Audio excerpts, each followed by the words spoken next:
نحمده ونصلي على رسوله الكريم اما بعد فاعوذ باللہ من الشیطان الرجیم بسم اللہ الرحمن الرحیم رب اشرح لی صدری ویسر لی امری واحلل عقدۃ من لسانی یفقہوا قولی ربی زدنی علما ربی زدنی علما ربی زدنی علما۔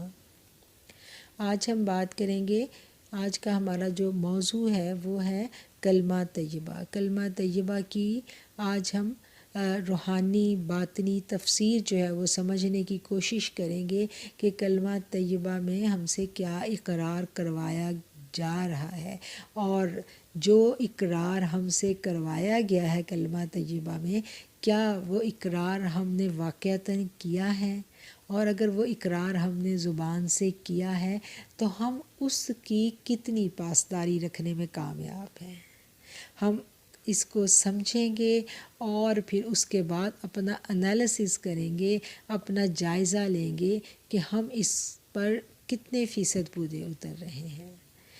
یہ بہت بڑا کلمہ ہے۔ اس کلمے میں ایسا کیا تھا کہ جب اس کلمے کی صدا 1400 سال پہلے مکہ مکرمہ میں بلند ہوئی تو پوری کی پوری جو مکہ کی کمیونٹی تھی، وہاں کا معاشرہ تھا، وہاں ایک طوفان آ گیا، جو سب وہاں کے لوگ تھے چند کے سوا سب نبی کریم صلی اللہ علیہ وآلہ وسلم کے دشمن بن گئے۔ آپ نے ان کے سامنے کیا رکھا تھا؟ یہی کلمہ رکھا تھا نا ان کے سامنے کہ وہ آپ کی جان کے دشمن بن گئے، اور کتنی تکلیفیں جو ہیں انہوں نے ان لوگوں کو پہنچائیں جنہوں نے اس کلمے کو ادا کیا۔ لیکن کمال بات یہ ہے کہ ایک دفعہ اگر کوئی شخص یہ کلمہ پڑھ لیتا تھا تو وہ دوبارہ پلٹتا نہیں تھا۔ اس کلمے کے الفاظ میں اتنی قوت تھی کہ ایک دفعہ کوئی شخص اگر ایمان لے آیا، اس نے اپنی جان تو دے دی لیکن وہ کفر کی طرف پلٹا نہیں۔ ہم دیکھتے ہیں اسلام کا جو ابتدائی دور ہے، جس وقت بالکل ابتدا تھی، تو کس طرح سے جنہوں نے کلمہ پڑھا ان کے اوپر کس طرح سے مظالم ڈھائے گئے۔ شب ابی طالب کا دور ہمارے سامنے ہے، حضرت سمیہ کی شہادت ہمارے سامنے ہے، عمار بن یاسر کی شہادت ہمارے سامنے ہے، وہ سارے کے سارے واقعات، حضرت بلال حبشی کے ساتھ جو کچھ ہوا۔ لیکن اتنے تمام ظلم و ستم سہنے کے باوجود ان لوگوں میں کوئی لغزش نہیں آئی۔ کتنی قوت تھی اس کلمے کی، کتنا پاس تھا ان کو ان الفاظ کا جو انہوں نے زبان سے ادا کر دیے، کہ اگر انہوں نے زبان سے کہہ دیا کہ ہمارا معبود اللہ ہے، تو پھر وہ اس پر ایسے قائم ہوئے کہ جان تو چلی گئی، کوئلوں پر ان کے جسم انگاروں سے تو سینچے گئے، لیکن انہوں نے اپنے ان الفاظ کا پاس رکھا۔ تو کیا تھا ان الفاظ میں کہ جو ان الفاظ کو سنتا تھا یا تو وہ دشمن بن جاتا تھا اور یا پھر وہ جانی دوست، کچھ تو تھا نا ان الفاظ میں۔ تو ہم دیکھتے ہیں کہ کلمہ کے الفاظ میں تھا کیا۔ کلمہ کے جب لفظوں کا ہم جائزہ لیتے ہیں تو یہ شروع ہوتا ہے لا سے۔ لا کا مطلب ہے نہیں، نفی، یعنی ابتدا ہی نفی سے کروائی گئی ہے۔ کس چیز کی نفی کروائی جا رہی ہے؟ کس چیز کا انکار کروایا جا رہا ہے کلمہ پڑھنے والے سے؟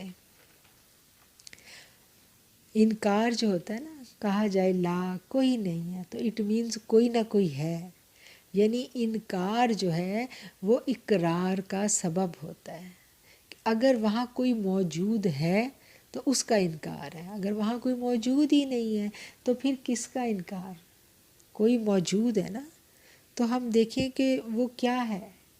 تو جب ہم قرآن کی طرف دیکھتے ہیں تو قرآن ہمیں یہ بتاتا ہے کہ وَيَكْفِرُ بِالطَّاغُوتِ وَيُؤْمِنُ بِاللَّهِ، کہ جنہوں نے کفر کیا، وَيَكْفِرُ بِالطَّاغُوتِ، اور کفر کیا، انکار کیا طاغوت کا، وَيُؤْمِنُ بِاللَّهِ، اور وہ اللہ پر ایمان لے کر آئے۔ تو طاغوت کیا ہے؟ کس کا کفر کروایا جا رہا ہے؟ اگر طاغوت جو ہے وہ شیطان ہے اگر وہ شیطان ہوتا تو پھر اللہ تعالیٰ بتا دیتا. شیطان کے تو مختلف ناموں سے شیطان جو ہم دیکھتے ہیں، ہمیں قرآن میں اس کا تذکرہ ملتا ہے نا. اللہ تعالیٰ سورہ بقرہ میں فرماتے ہیں وَإِذْ قُلْنَا لِلْمَلَائِكَةِ اسْجُدُوا لِآدَمَ فَسَجَدُوا إِلَّا إِبْلِيسَ، کہ جب ہم نے فرشتوں سے کہا کہ تم آدم کو سجدہ کرو تو سب نے سجدہ کیا الا ابلیس سوائے ابلیس کے. ابا واستکبرا، اس نے انکار کیا اور تکبر کیا. وکان من الکافرین، اور وہ کافروں میں ہو گیا. تو شیطان نے تکبر کیوں کیا؟ اس کے اندر بھی کوئی تھا جو اپنی منمانی کرنا چاہ رہا تھا، جو اللہ کے حکم کے آگے دلائل پیش کر رہا تھا. جب اللہ کا حکم آ جائے تو پھر کوئی دلیل نہیں ہے. جب اللہ کا حکم آ گیا تو پھر کیا ہے؟ پھر سمعنا واطعنا. کیوں؟ کیونکہ جب ہم اللہ کا بندہ بنتے ہیں، اللہ پر ایمان لے کے آتے ہیں، تو سب سے جو پہلے ہم سے اقرار کروایا جاتا ہے وہ یہی کروایا جاتا ہے کہ کوئی نہیں، کوئی ذات ایسی نہیں ہے کہ جس کی بات ہم مانیں گے، چاہے وہ اندر کی ذات ہے یا باہر کی ذات ہے. تو اندر ہی ہے جو ہم سے ہر وقت جو ہے ہمیں وہ ایکٹیو حالت میں رہتا ہے اور ہر وقت ہمیں ادھر ادھر الجھائے رکھتا ہے. اسی کو طاغوت کیا کہا گیا اور اسی کو نفس کہتے ہیں. یہ نفس ہی ہے نا جو انسان کے اندر موجود ہے، وہ انسان کے اندر موجود ہے اور وہ ہر وقت ایکٹیو ہے. وہ ہر وقت اپنی حکمرانی چاہتا ہے. وہ کہتا ہے کہ یہ جسم جو ہے یہ میرے پورے کا پورا میرے کنٹرول میں ہونا چاہیے اور میری حکمرانی ہو پورے بدن. جو میں کہوں وہ کبھی خوش نہیں ہوتا. وہ انسان کے بارے میں اللہ تعالیٰ نے کہا ہے نا کہ اگر اس کو ایک وادی بھی سونے کی بھری ہوئی مل جائے تو وہ دوسرے کی تمنا کرے گا. اس کے اندر لالچ، اس کے اندر حرص، اس کے اندر تکبر، اس کے اندر ریا، ہر چیز، یہ ساری کی ساری جو چیزیں ہیں، جو خواہشیں ہیں، جس کو ہم اخلاص رذیلہ، جس کو اخلاق رذیلہ جن کو کہا جاتا ہے، یہ سارے کے سارے انسان کے اندر جو موجود ہیں یہ اس نفس کی وجہ سے ہیں. یہ نفس جو ہے اسی کے جال ہیں سارے، یہ اپنے جالوں میں الجھائی رکھتا ہے. اس کے اندر تکبر ہے. وہ چاہتا ہے کہ میری پوجا کی جائے، میں سب سے بڑا ہوں. اب وہ تو یہ چاہتا ہے کہ میری پوری دنیا پہ حکمرانی اور سب لوگ میرے ماتحت آ جائیں اور سب میرا حکم مانیں. اب اس کو پتہ ہے کہ یہ سب تو میرے سے نہیں ہو پا رہا، تو پھر وہ انسان کو اپنے وجود کو ہی قابو کرتا ہے کہ تم تو میرے قابو میں رہو نا. تو وہ اس کے مختلف ہتھیار ہیں، اس کے مختلف انداز ہیں انسان کو کیا کہنا چاہیے، انسان کو کنٹرول کرنے کے، انسان کو قابو کرنے کے. وہ اپنی بڑائی منوانا چاہتا ہے اور اسی کو کہیں معبود امکنائی بھی کہا گیا ہے. اور یہ جس کے اندر یہ حاوی ہو جائے اور جس کے کوئی ایک خصلت بھی کسی کے اندر اگر اس نفس کی ایک چیز بھی ڈومینیٹ کر جائے، اگر تکبر ہی ڈومینیٹ کر جائے، تو ہم دیکھتے ہیں کہ تکبر جو ہے پھر کسی شخص کو رب کی بارگاہ میں مقبول رہنے نہیں دیتا. شیطان نے تکبر کیا تو مردود ہو گیا، رہتی دنیا تک مردود ہو گیا. تو انسان جو ہے اگر انسان میں تکبر ڈومینیٹ کر جائے اور وہ متکبر ہو جائے تو اللہ تعالیٰ جو ہے، ہم دیکھتے ہیں کہ ہمیں حدیث میں پتہ چلتا ہے کہ اللہ کہتا ہے کہ قیامت والے دن جس شخص کے اندر جو تکبر ہوگا وہ کس حال میں اٹھایا جائے گا. وہ چونٹیوں کی طرح اوندے منہ زمین پر رینگیں گے. اور یہ تکبر ہے جو انسان کے اخلاق کو برا کرتا ہے، دوسروں کے اوپر اس کو کیا کہنا چاہیے کہ دوسروں کے اوپر وہ اپنے آپ کو بڑا ثابت کرنے کے لیے مختلف ہتھ کنڈے جو ہیں وہ استعمال کرتا ہے اور جو اس سے ہو پاتا ہے وہ کرتا ہے. یہ انسان کے اندر پھر آپ دیکھیں کہ اسی کی برائی کے یہ اپنی خود نمائی اور اپنی خواہش جو ہے اس کے حصول کے لیے وہ کہاں تک چلا جاتا ہے کہ ایک کلمہ گو مسلمان بھی اگر اس کا نفس اس پہ حاوی ہو جائے تو وہ کہاں تک چلا جاتا ہے۔ آج ہم دیکھتے ہیں کہ یہ جو جادو ٹونا اور یہ چیزیں اتنی زیادہ عام ہو گئی ہیں، اس کا مقصد کیا ہے؟ صرف اور صرف اپنے نفس کی حکمرانی اور اپنی بڑائی دوسروں سے تسلیم کروانا، جبکہ ہم کلمہ جب ادا کرتے ہیں تو اسی وقت ہم سے نفی کروا دی جاتی ہے، اسی وقت ہم سے اقرار کروا دیا جاتا ہے کہ اللہ کے سوا کوئی نہیں ہے، حکمرانی ہوگی تو اللہ کی، لا الہ کوئی معبود نہیں ہے الا اللہ، مگر یہ کہ اللہ، یعنی سوائے اللہ کے اور کوئی معبود نہیں ہے، کوئی عبادت کے لائق نہیں ہے۔ محمد الرسول اللہ، اور محمد صلی اللہ علیہ وسلم اللہ کے رسول ہیں۔ اس تکبر کی وجہ سے ہم دیکھتے ہیں کہ ساری زندگی جو ہے ایک انسان کی اور اس کے نفس کی ایک جنگ ہے۔ کلمہ ادا کر لیا تو اس کو پہچان لیا، جب اس کی پہچان ہو گئی تو پھر اس کی سرکوبی کے لیے انسان جو ہے وہ اس کی جنگ شروع ہو جاتی ہے، اور یہ جنگ جو ہے یہ مرتے دم تک رہتی ہے۔ نبی کریم صلی اللہ علیہ وسلم کی وہ حدیث کا مفہوم ہے نا کہ آپ نے فرمایا تھا کہ میں اس بات سے نہیں ڈرتا کہ میری امت پتھر کے الہ بنا لے گی اور وہ اس کی پوجا کرے گی، بلکہ مجھے اس بات کا ڈر ہے کہ میری امت اپنے نفس کو اپنا الہ بنا لے گی اور وہ اسی کی پوجا میں لگ جائے گی۔ یہ حدیث کا مفہوم ہے۔ تو کیا ہے کہ یہ نفس ہمارے اندر جو ہے اس کی نفی جب ہم کلمے کے الفاظ ادا کرتے ہیں تو ہم زبان سے اقرار کرتے ہیں کہ ہم انکار کرتے ہیں، ہم نفی کرتے ہیں، لا الہ کوئی معبود نہیں ہے کہ جس کی عبادت کی جائے، عبادت کہ جس کی پیروی، جس کی بات مانی جائے۔ حکمرانی اس جسم پر ہوگی تو صرف اور صرف اللہ کی ہوگی۔ اور قرآن کو ہم دیکھتے ہیں کہ جب قرآن میں اللہ تعالیٰ کہتا ہے نا کہ اطیعوا اللہ و اطیعوا الرسول، کہ اطاعت کرو اللہ کی اور اطاعت کرو اس کے رسول کی، کہ جو رسول اللہ صلی اللہ علیہ وسلم کے ذریعے ہم تک اللہ کے احکامات پہنچے، ہم نے اسی کو فالو کرنا ہے۔ ہمارا جی کیا چاہ رہا ہے اس کی کوئی حیثیت نہیں ہے۔ آج کیا ہے کہ آج آپ دیکھیں یہی خواہش جو ہے، یہی خواہش انسان کی ختم ہونے پہ نہیں آتی۔ یہ نفس کا ہم تھوڑا سا اگر ہم اس کو ڈیپلی دیکھیں کہ یہ کیسے اور کب سے اس کا وجود ہے، تو اللہ تعالیٰ نے جب انسان کو بنایا تو انسان جو ہے یہ دو چیزوں کا مرکب ہے، ایک انسان کی روح ہے اور ایک انسان کا جسم ہے۔ جسم اللہ تعالیٰ نے بنایا اور پھر اس کے اندر اللہ نے اپنی روح پھونکی، جب اس کے اندر روح پھونکی گئی تو پھر ایک انسان جو ہے وہ وجود میں آتا ہے۔ ٹھیک ہے، ایسا ہی ہے نا۔ تو جب اللہ تعالیٰ نے روح جو تھی، ارواح جو تھی وہ اللہ نے پہلے بنائی، جب ساری ارواح کو اللہ تعالیٰ نے بنایا تو پھر اللہ تعالیٰ نے ان سے پوچھا کہ الست بربکم، اللہ نے ان سے نفی نہیں کروائی، ان سے کلمہ نہیں پڑھایا تھا بنا کے ارواح کو، یہ نہیں تھا کہ ارواح بن گئی ہیں تو اب اللہ تعالیٰ ان سے کلمہ کا اقرار کروا رہا ہے، نہیں، اللہ تعالیٰ ان سے پوچھ رہا ہے کہ کیا میں تمہارا رب نہیں ہوں؟ تو ان سب نے کیا کہا تھا؟ قالوا بلا، کچھ نے خوشی سے کہا، کچھ نے جھوم کے کہا اور کچھ نے پاؤں پٹک کے کہا، لیکن سب نے کہا قالوا بلا، اور کچھ خاموش نہیں۔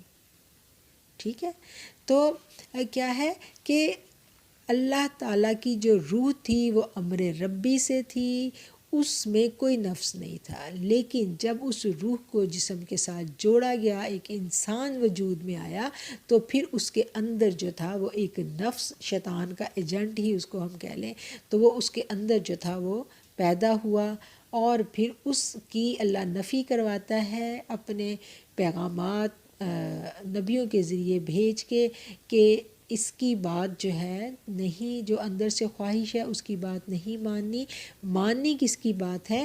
جو رسول تمہارے تک پیغام لے کے آئیں وہ اس کو تم نے ماننا ہے، اور آپ دیکھیں جب سے اللہ تعالیٰ نے آدم کو تخلیق کیا، ہر قوم کے پاس اللہ نے اپنا پیغام بھیجا، نبی بھیجے، اور وہ اپنا پیغام لوگوں تک پہنچاتے چلے گئے، اور آج دن تک دیکھیں نبی کریم صلی اللہ علیہ وسلم جو ہیں وہ آخری نبی ہیں، اور ان کا پیغام جو ہے وہ موجود ہے، اور اس کے بعد جو ان کی امت کے جو مبلغین ہیں، جو ان کی امت ہے، اس پوری کی پوری ان کی امت جو ہے اس کے ذمے یہ ہے کہ وہ جو بھی اللہ کا دین کو سمجھے وہ آگے اس کو سمجھائے، اس کو آگے پھیلائے۔ اب رہتی دنیا تک یہ کام امت کے ذمے لگا دیا گیا۔ تو ایک انسان جب پیدا ہوا اور وہ جب دنیا میں آتا ہے تو اللہ کہتا ہے کہ وہ فطرت سلیم کے تحت ہوتا ہے، اور وہ اپنے رب کو اس کا جو ہے وہ اپنے رب کا چونکہ روح نے اقرار کیا ہوا تھا، اور اس کے سامنے جب حق کو رکھا جاتا ہے تو وہ حق کو پہچان لیتا ہے، اور وہ کلمہ پڑھتا ہے، وہ ایمان لے آتا ہے، وہ اللہ کو پہچان لیتا ہے۔ لیکن ایک شخص جب دنیا میں آتا ہے تو اس کے اوپر حجابات آ جاتے ہیں اس کی روح پہ، ان حجابات کی وجہ سے وہ جو اس نے اپنے رب کو بے حجاب دیکھا تھا نا، روح نے، وہ سب معدوم ہو گیا۔ اب اس کی جو تلاش ہے اپنے رب کی، وہ پھر اس کو جو مذہب ہے وہ اس کو راہ دکھاتا ہے، وہ اس کو تمام وہ باتیں سکھاتا ہے کہ کس طرح اس نے اپنے رب تک پہنچنا ہے۔ یہ سارے کا سارا رستہ، اس کی جو زندگی ہے وہ کیسے اس نے گزارنی ہے، یہ سارے کا سارا رستہ جو ہے وہ اس کو اس کا مذہب بتاتا ہے، اور اسی مذہب نے اس کو سمجھا دیا۔ جب اس نے یہ سارے کے سارے اس کو طریقہ کار سکھانے سے پہلے اس مذہب نے اس کو کیا تبلیغ کی، اس سے کیا اقرار کروا لیا کہ تم نے اپنے اندر سے جو اٹھنے والی بات ہے وہ نہیں سننی۔ کس کی بات سننی ہے؟ جو رسول اللہ کہیں گے، جو اللہ کا پیغام ہے تم نے اس کو سننا ہے، اور وہی تم نے ماننا ہے۔ لا الہ، نفی کروا دی، کوئی معبود نہیں ہے الا اللہ، سوائے اللہ کے۔ تو اس چیز کو ہم نے سمجھ لیا کہ اللہ کے سوا کوئی عبادت کے لائق نہیں ہے۔ تو انسان کیا ہے؟ انسان جو ہے اس کی کیا کہنا چاہیے کہ کلمہ تو اس نے ایک انسان نے پڑھ لیا، مسلمان بھی وہ ہو گیا، لیکن اس کے باوجود وہ اللہ اور اللہ کے رسول کی پیروی نہیں کر رہا۔ وہ کیا کہتا ہے کہ جو میرے دل میں بات ہے میں وہ مانوں گا، جو میرے دل کی خواہش ہے میں وہ مانوں گا۔ تو اگر کلمہ پڑھنے کے باوجود وہ اللہ کی بات نہیں مان رہا، اپنی خواہش نفس کو اپنا الہ بنا رہا ہے، تو پھر مجھے بتائیں کہ کیا وہ جو کلمہ اس نے زبان سے ادا کیا اس کا حق ادا ہو رہا ہے؟ اللہ تعالیٰ نے سورہ حجرات میں فرمایا نا کہ اے نبی ان سے کہہ دو کہ یہ جو ایمان لے کے آئے ان کے بارے میں اللہ نے کہا تھا نا کہ اے نبی ان سے کہہ دیجئے، یہ بدو کہہ رہے ہیں کہ ہم ایمان لائے، اے نبی آپ ان سے فرما دیں کہ آپ ایمان ہرگز نہیں لے کر آئے، بلکہ یوں کہیں کہ ہم نے اسلام کو قبول کر لیا، ایمان تو ابھی تک تمہارے دلوں میں نہیں اترا۔ تو یہ ایمان کا دل میں اترنا کیا ہے؟ اسلام قبول کر لینا کیا ہے؟ یعنی اسلام کا غلبہ دیکھ کر متی ہو گئے بس کہ ہم نے اسلام قبول کر لیا، لیکن دل میں نہیں اترا۔ جب اسلام دل میں اتر جاتا ہے تو پھر کیا ہوتا ہے کہ پھر خواہش نفس کی پیروی نہیں ہوتی۔ ہم اگر آج اپنا جائزہ لیں تو ہم کہاں پر کھڑے ہوئے ہیں؟ ہمارے ایک طرف اللہ کے احکامات ہیں اور دوسری طرف ہماری خواہش نفس ہے، تو ہم کس کی پیروی کر رہے ہیں؟ ہمیں پتہ ہی نہیں کہ ہم جانے میں انجانے میں کیا کر رہے ہیں۔ شرک کیا چیز ہے؟ شرک کو اگر ہم سمجھیں تو شرک کیا ہے؟ شرک بھی دو قسم کا ہے نا۔ تو ایک تو وہ ہے کہ جو ہم کھلم کھلا ایک جو لوگ کرتے ہیں شرک، جو کھلم کھلا مشرک ہیں، ان تک تو کبھی نہ کبھی دعوت پہنچے گی تو چانسز ہیں کہ وہ اسلام قبول کر لیں، وہ ایمان لے آئیں۔ لیکن ایک شخص جو کلمہ پڑھ کے کہتا ہے کہ میں تو مسلمان ہوں، لیکن اس کے باوجود وہ اپنے خواہش نفس کی پیروی میں لگا ہوا ہے، تو پھر اس کو جو ہم دیکھتے ہیں کہ اس کو دین کی اصطلاح میں کیا کہا جاتا ہے، اس کو دین کی اصطلاح میں شرک خفی کہا جاتا ہے، جس کے بارے میں کتنے سخت احکامات ہیں، کتنی سخت احادیث ہیں جو ہمیں ملتی ہیں کہ یہ شرک خفی جو ہے اس کے بارے میں ہم دیکھیں کہ کتنا زیادہ انسان محتاط رہے، کتنا زیادہ محتاط رہے، تو پھر بھی یہ جنگ ختم نہیں ہوتی، یہ ساری زندگی کی جنگ ہے۔ اگر ہم دیکھیں تو یہی ہے نا کہ کلمہ زبان سے ادا کر دیا اور پھر دل سے اس کا اقرار کر دیا تو پھر دائرہ اسلام میں ہم داخل ہوئے۔ پھر اس کے بارے میں کہا گیا کہ انہوں نے اس مضبوط کڑے کو تھام لیا، لن انفصام لہا، جس میں کوئی شکستگی نہیں ہے۔ وَيَكْفُرُ بِالطَّاغُوتِ وَيُؤْمِنُ بِاللَّهِ، جو ایمان لایا اللہ پر اور اس نے کفر کیا طاغوت کا، ابھی ہم نے آیت پڑھی ہے نا، ابھی یہ والی آیت ہم نے پڑھی ہے نا، وَيَكْفُرُ بِالطَّاغُوتِ وَيُؤْمِنُ بِاللَّهِ فَقَدِ اسْتَمْسَكَ بِالْعُرْوَةِ الْوُثْقَىٰ، پس اس نے ایک مضبوط کڑے کو تھام لیا۔ تو کس نے تھاما مضبوط کڑے کو؟ اس نے تھاما جس نے مکمل طور پر اپنے وجود پر اپنے رب کا حکم جو ہے وہ نافذ کر لیا۔ اللہ کہتا ہے نا کہ پورے کے پورے دائرہ اسلام میں داخل ہو جاؤ، تو بس کلمہ جو ہے وہ یہی ہے کہ پورے کا پورا اسلام میں داخل ہو جانا۔ اور پورے کا پورا اسلام میں ہم کیسے داخل ہوتے ہیں؟ اپنے وجود پر اللہ کے احکامات کو نافذ کر لینا۔ اور اپنے وجود پر اللہ کے احکامات کو کیسے نافذ کیا جاتا ہے؟ اپنی خواہش نفس کی نفی کر کے، جو کہ ہم دیکھتے ہیں کہ صبح سے شام تک بھی اگر ہم دیکھیں تو ہم خود ہی اپنی مارکنگ کر سکتے ہیں، ہم کسی کے اوپر انگلی نہیں اٹھا سکتے، ہم اپنے آپ کو خود ہی نمبر دیں کہ کتنے ہمارے مارکس ہیں، کتنے ہم فرما بردار ہیں اللہ کے صبح سے شام تک۔ اور کہیں خدا نہ خواستہ ہم ان لوگوں میں تو نہیں ہیں جن کے بارے میں اللہ تعالیٰ سورہ حجرات میں فرما رہا ہے کہ ان سے کہہ دو کہ ابھی ایمان ان کے دلوں میں نہیں اترا۔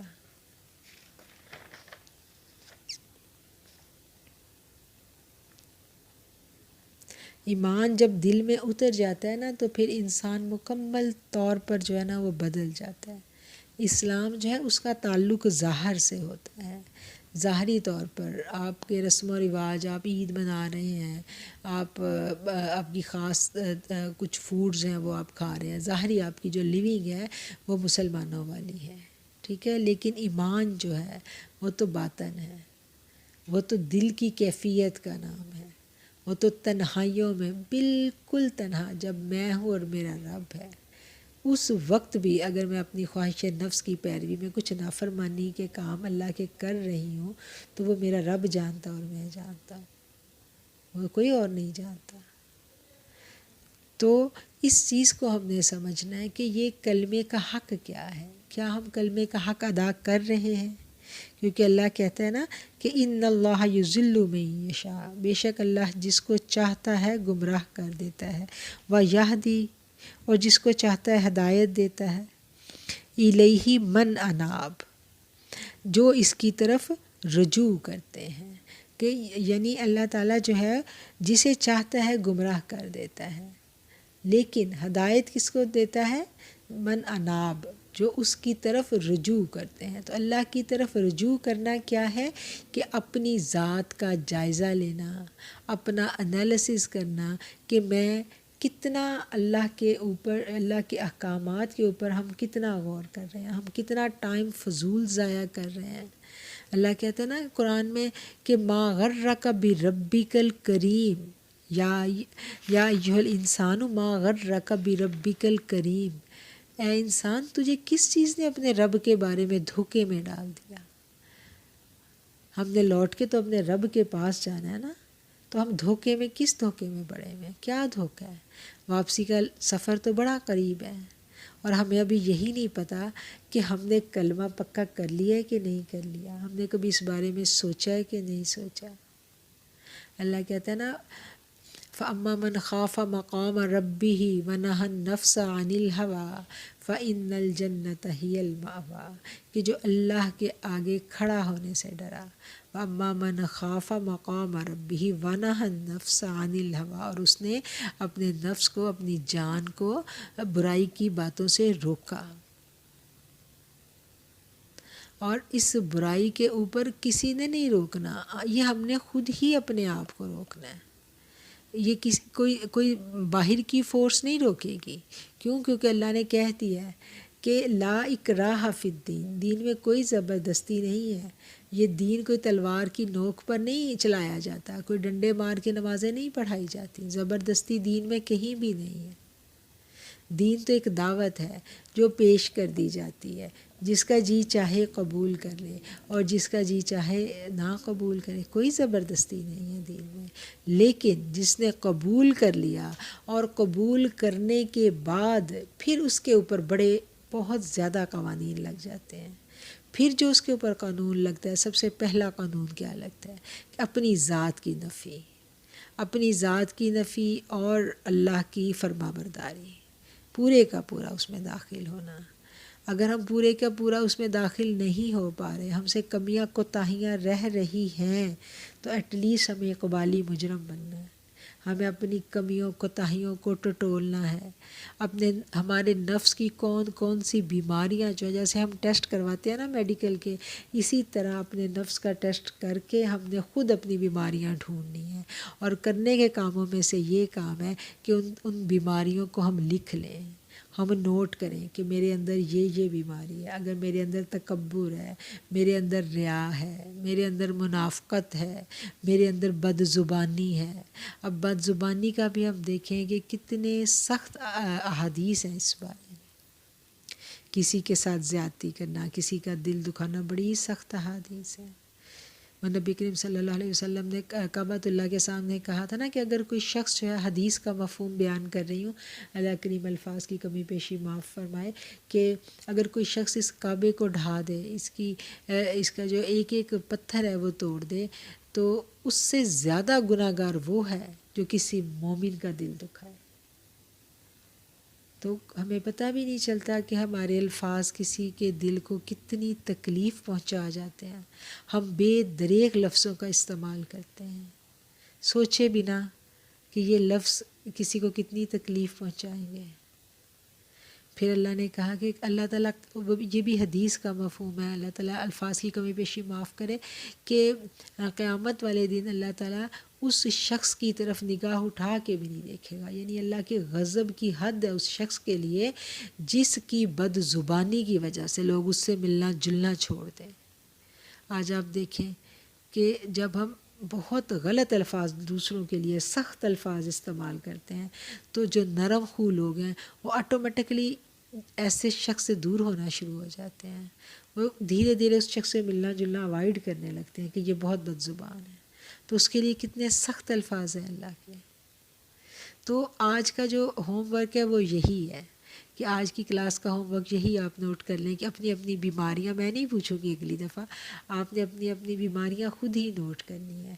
اور یہ ساری بیماریاں اکٹھی تو خیر کسی میں نہیں ہوتی، عام طور پہ کسی ایک بیماری کا غلبہ ہوتا ہے ہر شخص میں. تو اس بیماری کو ڈھونڈنا ہے اور پھر اس کے بعد اس کو دور کرنے کی کوشش کرنی ہے. اور پھر اس کے دور کرنے کے لیے اس کی میڈیسن یہ ہوتی ہے کہ ایک تو انسان خود تھراپی کرے، خود کوشش کرے اس کو شعوری طور پہ دور کرنے کی، یا پھر جو مختلف دعائیں بتائی گئی ہیں، مسنون دعائیں یا قرآنی دعائیں، ان کی ہیلپ لی جاتی ہے. ان دعاؤں کی ہیلپ لے کے ہم اس بیماری کو دور کرتے ہیں. ٹھیک ہے، اس سلسلے میں اگر کوئی میری ہیلپ چاہیے ہوئی ہے تو میں ضرور آپ لوگوں کی مدد کرنے کی کوشش کروں گی. لیکن اپنی بیماریاں جو ہیں وہ کسی سے بھی، ہم کوئی بھی ایک دوسرے سے بیماری نیکسٹ ٹائم ڈسکس نہیں کرے گا. وہ جو بھی ہیں وہ آپ کی سیکرٹ ہے. ہم سب اپنی اپنی بیماریاں جو ہیں، اللہ تعالیٰ ہم سب کے عیبوں کو چھپائے رکھے اور ہم سب کے عیبوں پر پردہ ڈالی رکھے، اور ہم سب کو توفیق دے، ہمت دے کہ ہم اپنی اصلاح کر سکیں. اللہ ہمیں ہدایت دے اور اللہ کریم ہمیں دوسروں کی ہدایت کا سبب بنا دے. کلمے کا ایک حصہ جو ہے وہ ہم نے سمجھ لیا کہ نفی کروائی گئی، کوئی عبادت کے لائق نہیں ہے سوائے اللہ کے. پھر اس کا دوسرا حصہ ہے کہ محمد الرسول اللہ، کہ محمد صلی اللہ علیہ وآلہ وسلم اللہ کے رسول ہیں۔ وہ کل بھی رسول تھے، وہ آج بھی رسول ہیں، وہ قیامت تک وہی رسول ہیں۔ یہ انہی کا دور ہے، یہ رسول اللہ صلی اللہ علیہ وآلہ وسلم کا آج بھی دور ہے۔ اور جب حضرت عیسیٰ علیہ السلام آئیں گے تو وہ بھی نبی کریم صلی اللہ علیہ وآلہ وسلم کی امتی کی حیثیت سے نماز پڑھیں گے۔ اس وقت بھی دور رسول اللہ ہی کا ہوگا۔ آج بھی نبی کریم صلی اللہ علیہ وآلہ وسلم کی شریعت ہے، انہی کے احکامات ہیں، انہی کے فیوز و برکات ہیں، سب انہی کے دم سے ہے یہ دین اسلام، ٹھیک ہے۔ قیامت تک وہی نبی ہیں، ان کے بعد کوئی نبی نہیں آنا، یہ بات اٹل حقیقت ہے، اور اس عقیدے کے بغیر ہمارا ایمان مکمل نہیں ہوتا۔ اور اس کے ساتھ ہی ہماری کلاس کا ٹائم جو ہے وہ ختم ہو رہا ہے۔ انشاءاللہ نیکسٹ ویک جو ہے ہم اگلا قرآن پاک شروع کریں گے، اور آخر الدعوانا ان الحمد للہ رب العالمین۔